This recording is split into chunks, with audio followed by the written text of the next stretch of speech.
los fenicios, ¿sí?, como dueños marítimos, ¿se acuerdan cuando les presenté el contexto histórico el contexto geográfico? Hablaba de de Grecia, hablaba de una gran superficie terrestre y también de una gran superficie marítima. De hecho, había dos mares, que eran el Egeo y el Mediterráneo, que eran por los cuales se conectaban y viajaban. De hecho, de Grecia viajaron a Troya, ¿sí?, pero que el mar, ¿sí?, era una vía totalmente comerciable. Por eso Atenas se había hecho más rica, porque se había apoderado de los mares y era la ruta para poder llegar a los lugares donde debían combatir. ¿Por qué Homero puede llegar a haber introducido estos relatos que los fenicios decían? Porque, a ver, piensen esto. Los fenicios recorrían el mar, entonces no querían competencia marítima, ¿sí?, todo el tema de los piratas y de los robos que se hacían.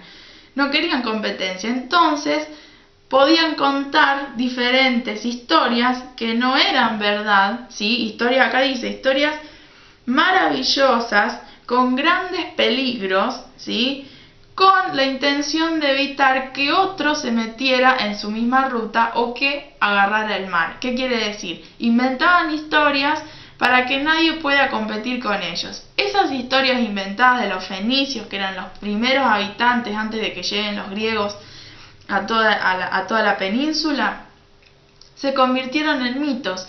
Llegaron a Homero en forma de mitos, ¿sí? Entonces, por ejemplo, esos mitos los creen como los creen de su mitología griega, ¿sí? Son cosas heredadas, como heredamos nosotros de boca en boca, que no sabemos si atribuirle verdad o mentira. Acá, bueno, está este dato histórico que hace que, bueno, que al parecer estos mitos eran contados, se transformaron en mitos, pero eran historias contadas adrede para que no haya comercio marítimo. Por eso se explica que Homero tenga tanta avidez y tanta inteligencia en contar los grandes peligros por los que pasó Odiseo, que sepa tanto como antes de llegar a la isla se encuentre con las sirenas, ¿sí?, que la ninfa que tenía toda sus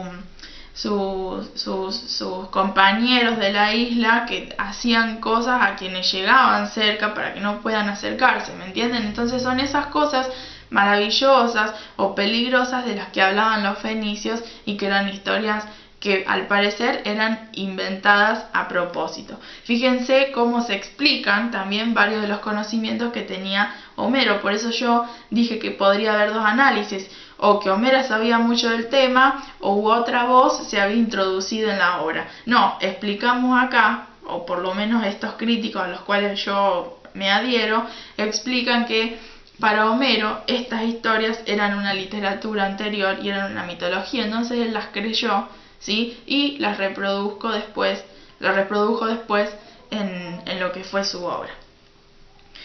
Bueno, y ahora vamos a lo último. Yo creo que ya cerramos la hora de clase y las voy a dejar en paz para que descansen, ya que yo no fui, no las voy a hacer.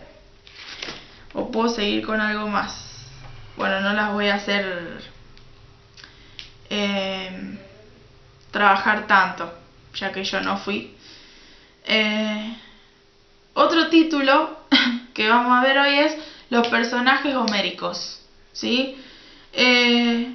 Cuando hablo de personajes homéricos, obviamente me refiero a quienes están en sus dos obras, dentro de la Ilíada y dentro de la Odisea. Les aconsejo que hagan un cuadro comparativo, ¿sí?, que pongan Ilíada de un lado, Odisea del otro.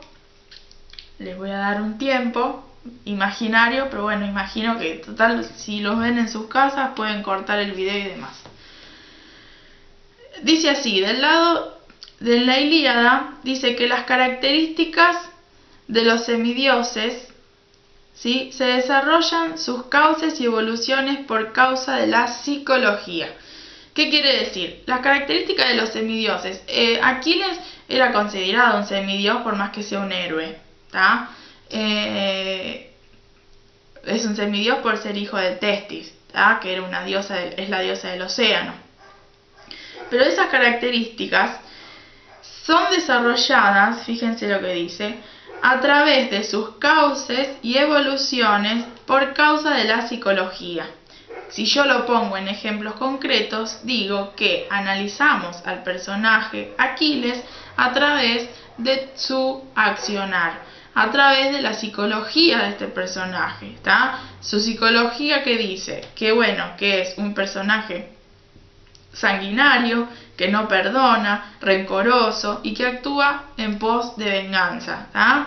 Debe haber algo que lo motive para que él pueda vengarse y actuar, ¿sí? Por eso dice sus causas y evoluciones psicológicas, ¿sí? Él no lo hace por naturalidad, su psicología está dada, ¿sí? Tiene su personalidad y es esa. Mientras que en la Odisea, ¿tá? Se dice que hay una mesura humanística, ¿tá? Fíjense, mesura, quiere decir que los humanos son más recatados, no son tan violentos como estos héroes que estaban en la Ilíada. En la Ilíada son todos violentos, ¿sí? Salvo el personaje, yo sí tengo que dar una opinión personal, hablar de los personajes troyanos, a mí me hacen, me dan más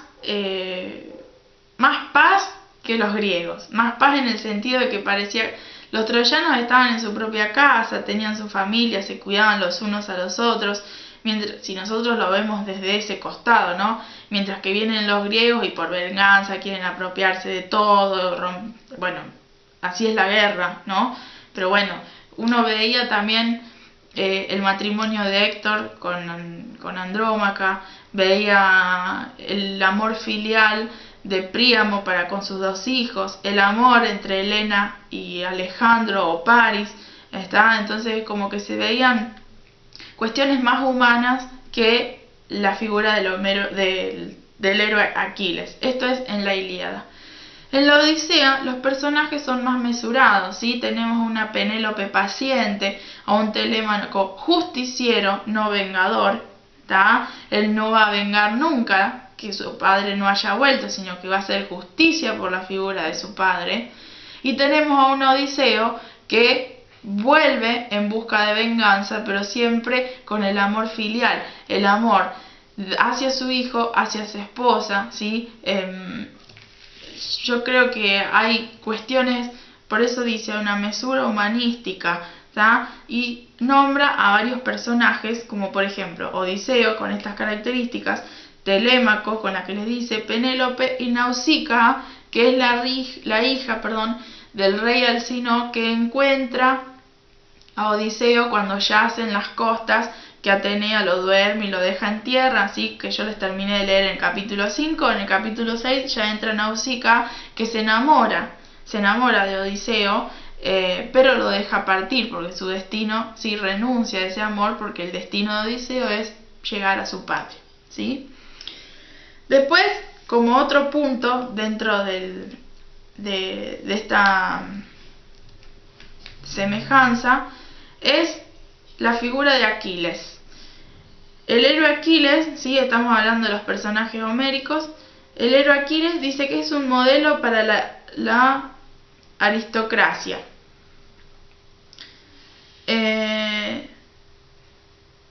Siempre está en pos su altivez y orgullo y sus proezas, ¿sí? Por eso es un modelo para los aristócratas, ¿tá? La nobleza. ¿Por qué? Porque siempre se muestra un héroe altivo, orgulloso, y se muestran todo lo que él logró, ¿sí? En vez de decirse que, bueno, un héroe no solamente debe ser así, que debe ser humilde y demás, ¿tá? Por eso es un modelo para la aristocracia. Quiere decir que los aristócratas se empatizarían más con este tipo de personajes, ¿sí? No con alguien humilde o con alguien sencillo, ¿se entiende? Mientras que en la Odisea, ¿sí? Tenemos a un héroe que es Odiseo, que es astuto, ¿sí? Que es el epíteto por el cual se lo conoce a Odiseo, y prudente a la vez. Y es siempre vencedor de la adversidad, ¿sí?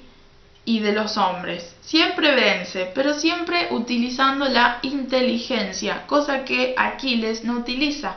Aquiles utiliza la fuerza, utiliza el rencor, el odio, mientras que Odiseo utiliza la astucia, que es el don que él tiene, y utiliza la prudencia, ¿sí? Piensa antes de hacer las cosas y piensa que si los dioses le asignaron que él debía merecer esto, él debía cumplirlo, ¿está? Aquiles no tanto, no era muy aferrado a los dioses, ¿está? Y además Odiseo siempre piensa en esa familia que lo está esperando, ¿sí? También tenemos a las mujeres, ¿sí? En la Ilíada la mujer como personaje homérico y principal es Helena, ¿sí? Podemos hablar de las dos esclavas, Criseida y Briseida, pero no aparecen mucho más que en el comienzo, pero es Helena por la cual o sucede la guerra de Troya, o se cumple el amor con Paris, o Menelao va a vengar y demás, ¿está? Y siempre se caracteriza a Helena por su belleza, ¿tá? Y también por su rendición, ¿sí? Por no... Ustedes van a leer en la Ilíada a una Helena que quiere escaparse de Paris, y van a ver en la película a una Helena que quiere quedarse con él, ¿está? Al parecer en la Ilíada Helena nunca quiso irse con Paris, ¿está? Por como van a ver, fíjense cuando los troyanos le piden a Helena, en el capítulo 1, me parece, o 2, que les cuenten cómo son los grandes héroes. En el capítulo 3, todos los troyanos interrogan a Helena sobre quiénes son los aqueos, Agamenón, Ulises, los Ajax, ¿sí? Y todos los demás. Y ella los va a describir. Pero es como que siempre se siente enojada con los troyanos porque la tienen raptada. Mientras que en la película vemos que hay una historia de amor que puede más con que si ella es griega y él es troyano y demás. Entonces, una Helena caracterizada por la belleza y también por la rendición. Ella se conforma con quedarse en el reino troyano. Además, después, en obras posteriores a la Ilíada, tomadas desde el teatro y desde la crítica, a Helena, el nombre Helena, se lo considera como la traición, ¿sí? Porque ella traicionó y también se lo considera como la mala mujer, haber dejado al marido por otro y haber huido de la casa, ¿sí? Tiene esa connotación. Mientras que las mujeres de la Odisea, Penélope y Nausicaa, que son las dos principales, tienen virtudes domésticas, ¿sí? Que, bueno, lo van a ver en las descripciones de cuando aparezcan en el capítulo estos dos personajes. Penélope porque siempre está en su casa, cuida del hogar y cuida de su familia. Nunca accede a estar con un pretendiente hasta no saber que Odiseo está muerto o vivo. Mientras que Nausicaa es fiel hija de su padre, hacedora en su casa y un gran alma humana dentro del reino, que se va a contar también cuando Odiseo llega al reino a partir del capítulo 6. Pero las dos hay algo que comparten, que es la percepción mental, ¿sí? 10 años tarda la guerra de Troya y 10 años tarda Odiseo en volver a su casa. Penélope nunca pensó que Odiseo la loca parezco yo. Nunca pensó que Odiseo estaba muerto. Nunca se dio por vencida por el hecho, de hecho tejía y destejía, ¿sí? Pero nunca, esa percepción mental la hizo mantenerse firme en la esperanza de que su esposo regresara. Por otra parte, Nausicaa tiene esa percepción mental de decir, bueno, yo estoy enamorada de Odiseo, pero bueno, yo sé que el destino de él no es así. Odiseo no me pertenece, entonces el amor que yo le tengo, sí, esa percepción mental de no solamente guiarse por los sentimientos, sino también de acceder a la voluntad de los dioses. Otra cosa por la cual la mitología está interviniendo en la historia. Bueno, creo que tienen bastante para analizar, para ver, vayan extrayendo personajes, los epítetos por los cuales se definen estos personajes, ¿está? Porque las que le toque hacer el grupo de los dos héroes van a tener que ver qué epítetos tiene cada uno de los héroes, ¿está? y también es bueno que lo sepan para cuando tengan que dar, bueno, uno de las instancias. Así que vayan teniendo en cuenta, los personajes ya tienen más o menos una configuración, cómo eran las aventuras, los lugares y demás. Yo quisiera que una vez que ustedes vean el video, yo no sé si lo van a ver en la hora de clase o les van a dejar que cada uno lo vea por separado en sus casas, me digan si entendieron, si no entendieron, y que en la semana, antes del jueves, también me hagan llegar si entendieron o no y cómo van en la lectura, porque también yo puedo avanzar a medida que ustedes avancen. Y si no, ya les digo, voy tomando por capítulos y los voy guiando y diciendo, bueno, así en este capítulo pasa esto, lo otro, que son capítulos claves para que puedan entenderlo, ¿sí? Bueno, les deseo suerte, espero me hayan entendido y bueno, es la alternativa que vamos a tener por ahora. Así que bueno, lo más importante es que les haya servido y que entiendan y que vayamos avanzando.